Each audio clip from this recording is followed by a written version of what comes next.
नमस्कार सभी को। आज का यह सत्र विक्रयकर्ता के गुणों पर विचार विमर्श के लिए रखा गया है।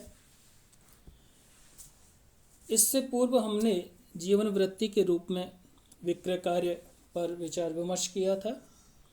अब विक्रय कार्य में संलग्न व्यक्ति किस तरह का हो कि वह स्वयं अपने लक्ष्य को प्राप्त करने के साथ साथ संगठन को भी सफलता प्रदान करा सके, प्राप्त करा सके। तो इसके लिए विक्रय कार्य में लगे हुए व्यक्तियों में कुछ गुणों की पहचान होना जरूरी है, या विक्रयकर्ताओं में कुछ गुणों का पाया जाना अथवा अभिवृद्धि किया जाना लाजमी है।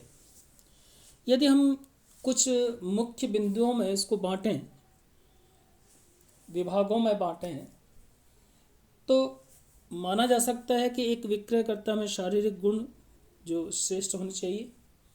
दूसरी तरह के होते हैं कम्युनिकेशन स्किल से संबंधित, संप्रेषण दक्षता से संबंधित, अर्थात बातचीत से संबंधित गुण होने चाहिए। उसकी मानसिक स्थिति और जहाँ पर बौद्धिक स्तर है, इन गुणों को हम सम्मिलित करते हैं मानसिक गुणों के अंतर्गत। और जो मेल मिलाप करने में दक्ष होता है तो वो ज़्यादा सफल हो सकता है, तो इसे हम लेते हैं सामाजिक गुणों के अंतर्गत। इसी तरह से नैतिक गुण और व्यावसायिक गुण, इन वर्गों में बांट करके हम एक विक्रयकर्ता या सफल विक्रयकर्ता के गुणों का अध्ययन कर सकते हैं। तो आइए पहले हम लेते हैं शारीरिक गुणों को, फिजिकल क्वालिटीज़ क्या क्या होना चाहिए। क्योंकि एक विक्रयकर्ता को अपने घर को छोड़ करके, स्थान को छोड़ करके दूर भौगोलिक दुर्गम स्थानों में भी जाना पड़ सकता है, विषम वातावरण का सामना करना पड़ सकता है, लंबी यात्राएं करनी पड़ सकती हैं, कहीं कहीं उसे असुविधाओं का सामना करना पड़ सकता है। इसके लिए अच्छा स्वास्थ्य होना जरूरी है। और दूसरी ओर एक और चीज़ कही जाती है कि एक अच्छे शरीर में, स्वस्थ शरीर में ही स्वस्थ मस्तिष्क का निवास भी होता है। इसलिए कुशाग्र मस्तिष्क के लिए भी एक अच्छा स्वास्थ्यधारी व्यक्ति होना जरूरी है।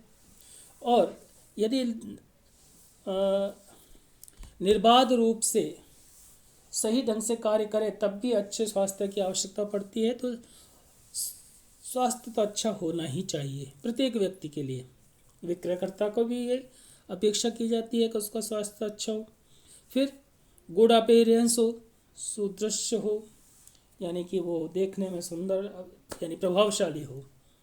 तो हो सकता है कि एक प्रभावशाली व्यक्तित्व दूसरे व्यक्ति को ज़्यादा प्रभावित कर सकता है, इसलिए सफलता प्राप्त करना आसान हो सकता है। उसमें उसकी व्यवस्थित वेशभूषा भी होती है, बातचीत का तरीका भी होता है और उसके अन्य गुण भी होते हैं। फिर है प्रसन्न मुख मुद्रा।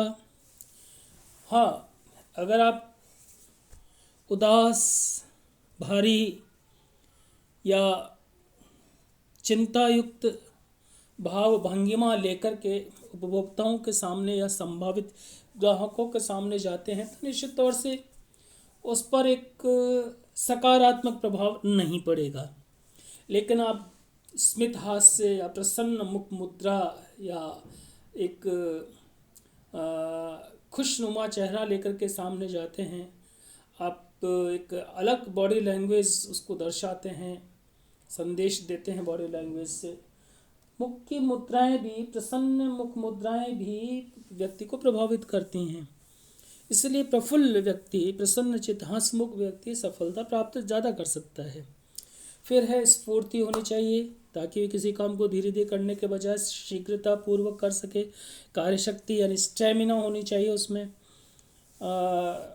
लंबे समय तक लंबी दूरी की यात्राएं करने, लगातार देर तक सिटिंग करने अथवा खड़े रहने, इन सब चीज़ों के लिए कार्यशक्ति की आवश्यकता पड़ती है।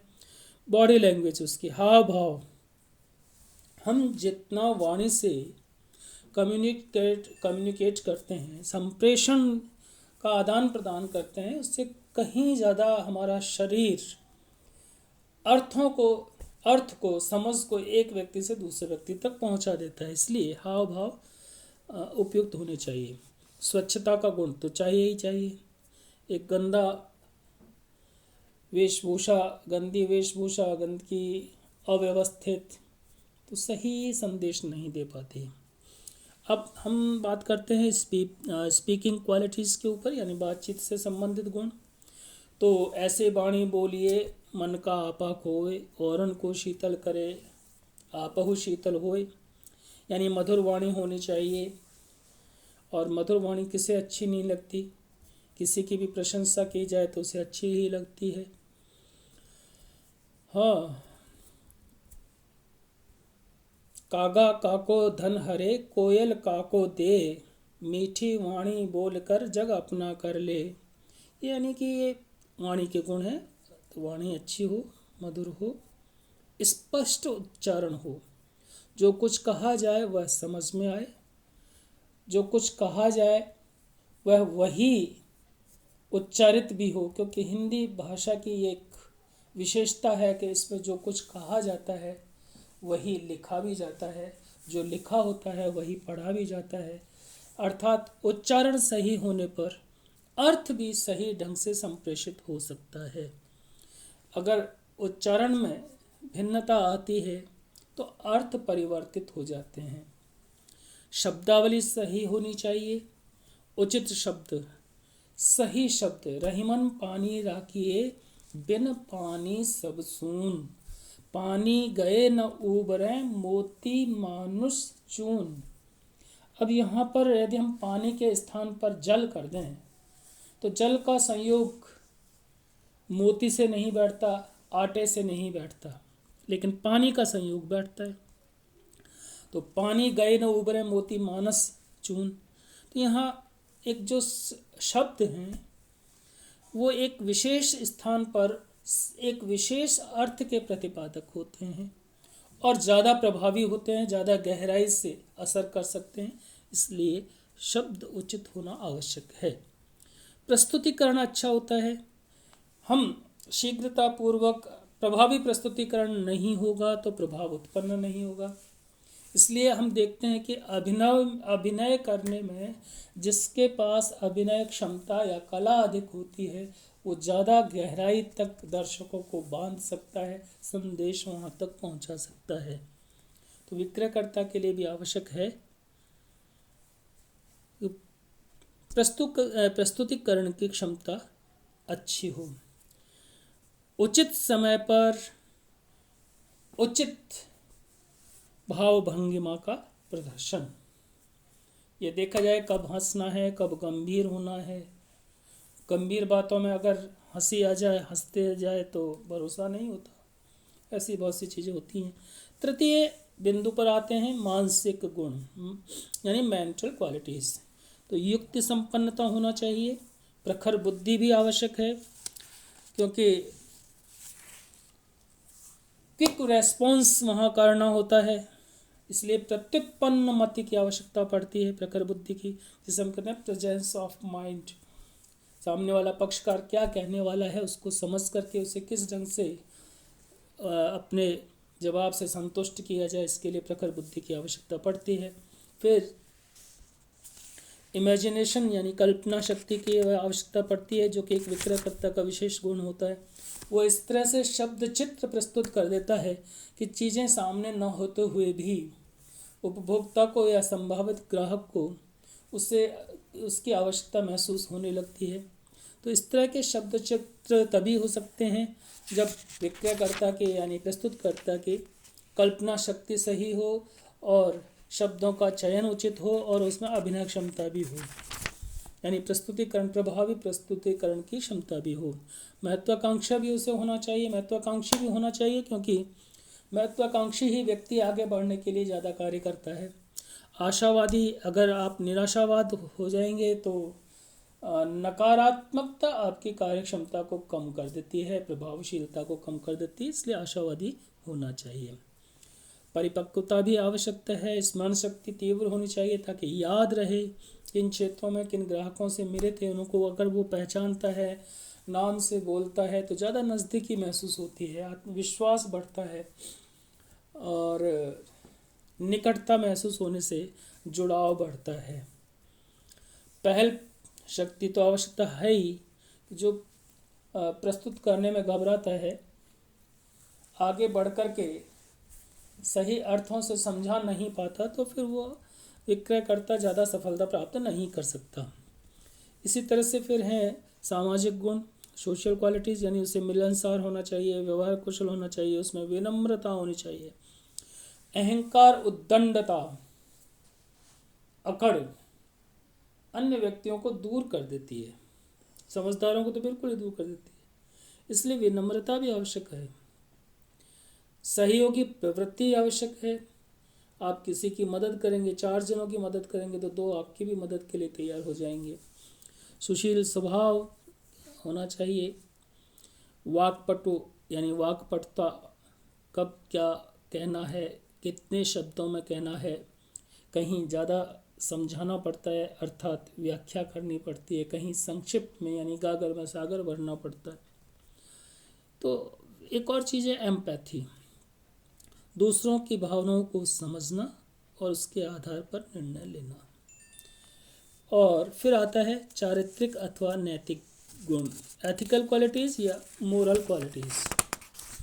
आजकल बहुत आवश्यक है ईमानदारी, निष्ठावान और सही और उच्च चरित्र। और ये सामने आ जाती है कहावत, if character is lost everything is lost.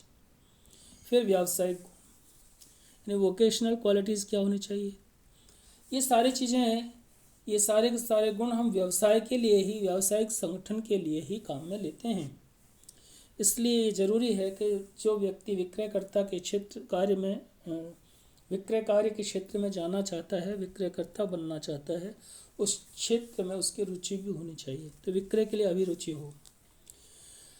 शिक्षित और प्रशिक्षित, आज देश के विभिन्न हिस्सों में, विदेशों में हमें इस कार्य के लिए जाना पड़ सकता है, तो संबंधित ऐसी कोई भी भाषा जो इन व्यापक क्षेत्र में प्रयुक्त की जा सके, सही ढंग से प्रयुक्त की जा सके, नैतिकता पूर्वक और नियमों यानी कानून के अनुरूप भी हो, इसके लिए ज़रूरी है कि विक्रयकर्ता शिक्षित और भली भांति प्रशिक्षित भी हो। उसे खुद की संस्था, स्वयं की संस्था के बारे में जानकारी होनी चाहिए, उसकी नीतियों, उसके निर्देशों की समझ होनी चाहिए और जहाँ जा रहे हैं उसके बारे में भी जानकारी होनी चाहिए।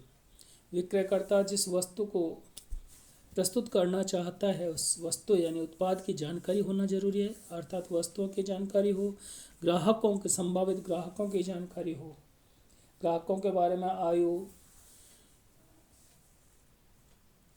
उनका क्रय उद्देश्य, मानसिकता, आर्थिक स्थिति, सभी चीज़ों की।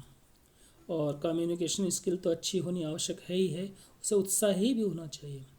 उत्साह एक ऐसी चीज़ है जो कमज़ोर व्यक्ति की भी क्षमताओं को बढ़ा देता है और सफलता को नज़दीक ला देता है, इसलिए उत्साह ज़रूरी है।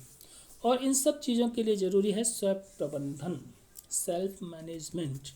आप स्वयं पर किस तरह से नियंत्रण रखें, व्यवस्थित करें ताकि सफलता प्राप्त करने के लिए आगे बढ़ सकें। उसे अपने कार्यों के प्रति जिम्मेदार होना चाहिए, अनुशासनबद्ध होना चाहिए और ग्राहक संबंध निर्माण में विश्वास रखना चाहिए। और एक और महत्वपूर्ण होती है चीज़ कि उसे आर्थिक व्यवस्थाओं के वातावरण की और व्यापारिक संनियमों की जानकारी भी होनी चाहिए। तो ये अति संक्षिप्त में थे विक्रयकर्ता के गुण। इनके अलावा और भी आएंगे, लेकिन आज के लिए इतना ही पर्याप्त है। धन्यवाद।